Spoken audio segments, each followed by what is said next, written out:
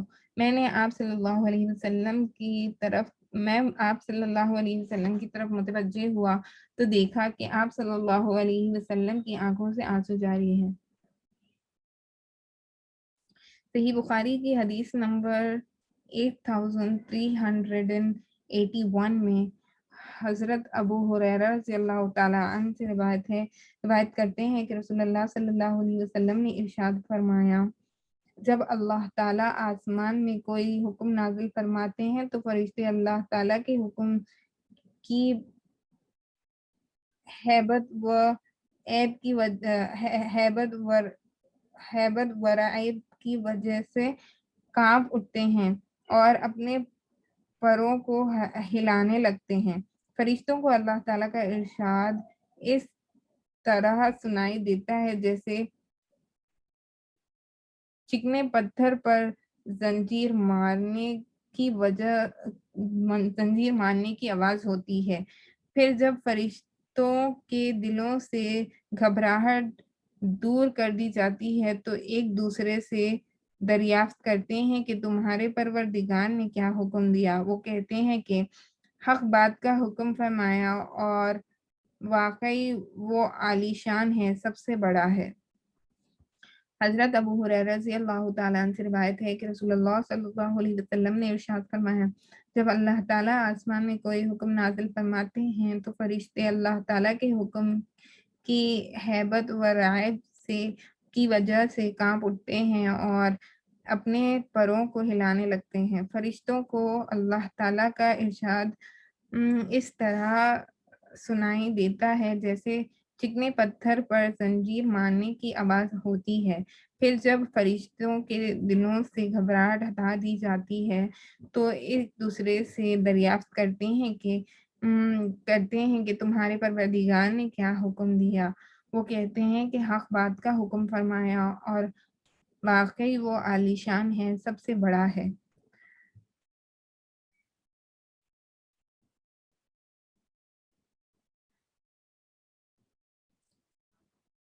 راہ احمد ابن ماجہ کی حدیث نمبر 242 میں حضرت ابو سلمہ بن عبد الرحمن بن عوف رحمۃ اللہ علیہ فرماتے ہیں کہ مرو پہاڑی پر حضرت عبداللہ بن عمر اور حضرت عبداللہ بن عمرو بن عاص رضی اللہ تعالیٰ عنہ کی آپس میں ملاقات ہوئی. وہ دونوں کچھ دیر آپس میں بات کرتے رہے. پھر حضرت عبداللہ بن عمرو رضی اللہ تعالیٰ عنہ چلنے لگے اور حضرت عبداللہ بن عمر رضی اللہ تعالیٰ عنہ وہاں روتے ہوئے ٹھہر گئے. ایک آدمی نے ان سے پوچھا ابو عبد الرحمن آپ کیوں روتے ہیں؟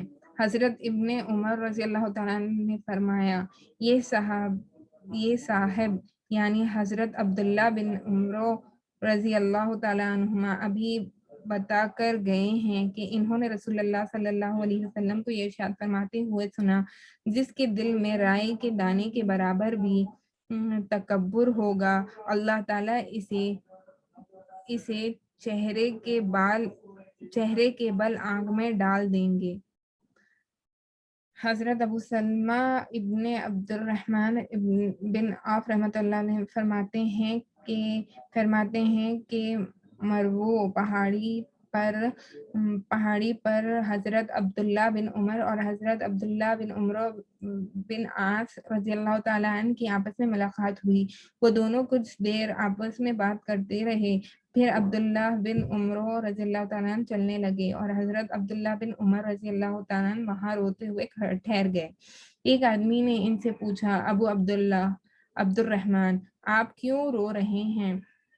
حضرت ابن عمر رضی اللہ تعالیٰ عنہ نے فرمایا یہ صحاب یعنی حضرت عبداللہ بن عمر رضی اللہ تعالیٰ عنہما ابھی بتا کر گئے ہیں کہ انہوں نے رسول اللہ صلی اللہ علیہ وسلم کو یہ ارشاد فرماتے ہوئے سنا ہے جس کے دل میں رائی کے دانے کے برابر بھی تکبر ہوگا اللہ تعالیٰ اسے چہرے کے بل آنکھ میں ڈال دیں گے۔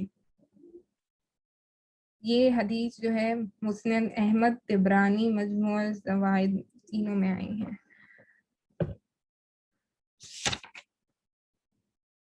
اور ہم ذکر کا باب شروع کریں گے اور کچھ آیت قرآن دیکھیں گے۔ ذکر، اللہ تعالیٰ کے اوامر میں اللہ تعالیٰ کے دھیان کے ساتھ مشغول ہونا، یعنی اللہ رب العزت میرے سامنے ہے اور وہ مجھے دیکھ رہے ہیں، اس کو ہم کہیں گے ذکر۔ قرآن کریم کے فضائل، سورہ یونس کی آیت نمبر 70 سے 80 میں اللہ تعالیٰ کا ارشاد ہے، لوگوں تمہارے پاس تمہارے رب کی طرف سے ایک ایسی کتاب آئی ہے جو سراسر نصیحت ہے اور دلوں کی بیماری کے لیے شفا ہے، اور اچھے کام کرنے والوں کے لیے اس قرآن میں رہنمائی ہے اور عمل کرنے والے مومنوں کے لیے ذریعہ رحمت ہے۔ آپ کہہ دیجئے کہ لوگوں کو اللہ تعالیٰ کے اس فضل و مہربانی یعنی قرآن کے اتارنے پر خوش ہونا چاہیے۔ یہ قرآن اس دنیا سے بد درجے بہتر ہے جس کو وہ جمع کر رہے ہیں۔ سورہ نحل کی آیت نمبر 102 میں اللہ تعالیٰ نے اپنے رسول صلی اللہ علیہ وسلم سے ارشاد فرمایا، آپ فرما دیجئے کہ بلا شبہ اس قرآن کو روح القدس یعنی جبرائیل علیہ السلام آپ کے رب کی طرف سے لائے ہیں، تاکہ یہ قرآن ایمان والوں کے ایمان کو مضبوط کرے، اور یہ قرآن فرما برداروں کے لیے ہدایت اور خوشخبری ہے۔ سورہ بنی اسرائیل کی آیت نمبر 28 میں اللہ تعالیٰ کا ارشاد ہے، یہ قرآن جو ہم نازل فرما رہے ہیں یہ مسلمانوں کے لیے شفا اور رحمت ہے۔ سورہ عنکبوت کی آیت نمبر 3 میں اللہ تعالیٰ نے اپنے رسول صلی اللہ علیہ وسلم سے ارشاد فرمایا، جو کتاب آپ پر اتاری گئی ہے اس کی تلاوت کیا کیجیے۔ تو سوچئے جب اللہ اپنے رسول صلی اللہ علیہ وسلم سے فرما رہے ہیں کہ تلاوت کیا کیجیے، تو پھر ہم تو بہت گئے گزرے امتی ہے نا، ہم پر یہ لازم ہے کہ ہم اس ہدایت والی کتاب کو تلاوت کریں، پڑھیں، سمجھنے کی کوشش کریں۔ اللہ سے دعا ہے کہ اللہ تعالیٰ ہمیں کہنے سننے سے زیادہ عمل کی توفیق نصیب فرمائے۔ سبحان اللہ و بحمدہ، سبحانک اللہم و بحمدک، ونشہد ان لا الہ الا انت، نستغفرک ونتوب الیک۔ سبحان ربک رب العزۃ عما یصفون، وسلام علی المرسلین، والحمد للہ رب العالمین، وآخر دعوانا الحمد للہ۔